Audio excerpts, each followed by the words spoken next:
నమస్తే అండి, welcome to రాధారాణీస్ kitchen. Restaurant స్టైల్లో చికెన్ ఫ్రై తయారు చేసుకుందాం. తయారీ విధానం చూద్దాం. చికెన్ ఫ్రై తయారీ విధానము, దానికి కావాల్సిన ఐటమ్స్ ఇవన్నీ. 30 కిలో చికెన్ను తీసుకున్నాను. ముందుగా తగినంత పసుపు, కారం, ధనియాల పొడి,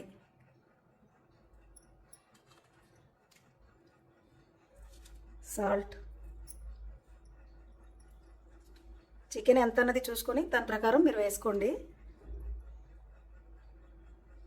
గరం మసాలా,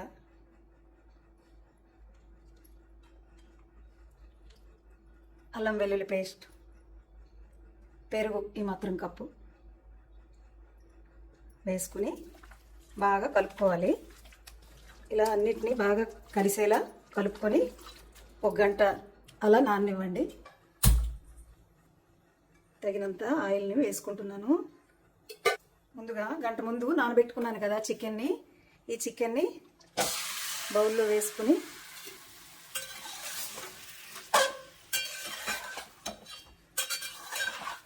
చికెన్ ఇలా వేసుకొని బాగా కలుపుతూ మూత పెట్టుకుంటున్నాను. మధ్య మధ్యలో కలుపుతూ ఫ్రై చేసుకోవాలి.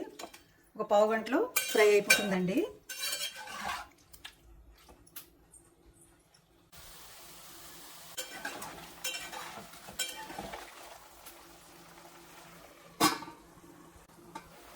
ముక్కలు వేసాక ముక్క నుంచి వాటర్ అంతా వస్తుంది. వాటర్ అంతా ముక్కకి పట్టే వరకు ఫ్రై చేసుకోవాలి.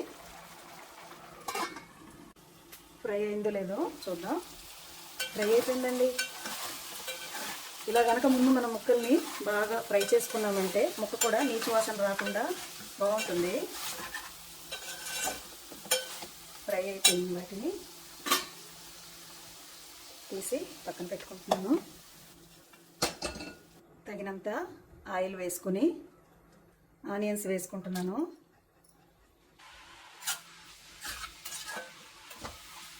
ఆనియన్స్ వేసుకొని లైట్ గోల్డ్ కలర్ వచ్చే వరకు ఫ్రై చేసుకోవాలి. ఆనియన్స్ ఫ్రై అయిపోయాయండి. ఈ మాత్రం అల్లం వెల్లుల్లి పేస్ట్ వేసుకుని పచ్చివాసన పోయే వరకు ఫ్రై చేసుకోవాలి. అల్లం వెల్లుల్లి పేస్ట్ ఫ్రై అయిపోయిందండి. ఈ మాత్రం పసుపు ముందుగా వేసుకున్నాం కదా, అందుకని చూసుకుని వేసుకోవాలి. ఈ మాత్రం సాల్ట్, ఈ మాత్రం కారం, 1 స్పూన్ ధనియాల పౌడర్, ఈ మాత్రం గరం మసాలా. చిన్నగా తరుక్కున్న టమాటాలను 2 వేసుకుంటున్నాను. వీటిని కూడా పచ్చివాసన పోయే వరకు ఫ్రై చేసుకుంటున్నాను. టమాటా వేసాక ఫ్రై అయిపోయింది. ఈ ఫ్రై చేసుకున్న చికెన్ పీసెస్ని వేసుకుంటున్నాను. చికెన్ పీసెస్ని వేసుకొని బాగా ఫ్రై చేసుకోవాలి. ఈ మసాలా అంతా ముక్కకి బాగా పడుతుంది.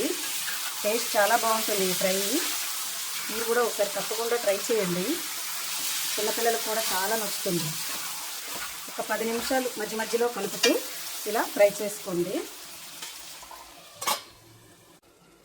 ఫ్రై అయిందో లేదో చూద్దాం. మధ్య మధ్యలో కలుపుతూ ఇలా దగ్గరగా ఫ్రై చేసుకోవాలి. ఫ్రై అయిపోయిందండి.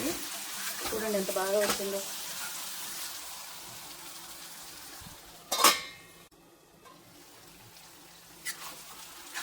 ఫ్రై అయిపోయిందండి.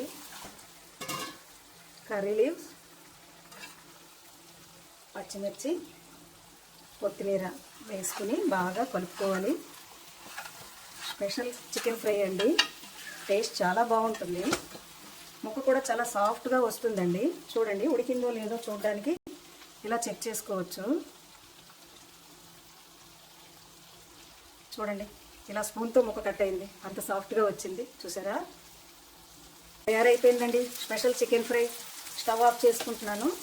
స్టవ్ ఆఫ్ చేసుకొని బౌల్లోకి తీసుకుంటున్నాను. వేడి వేడిగా తయారైపోయిందండి చికెన్ ఫ్రై. మీకు గనక ఈ వీడియో నచ్చినట్లయితే షేర్ చేయండి, లైక్ చేయండి, సబ్స్క్రైబ్ చేయండి. Thanks for watching.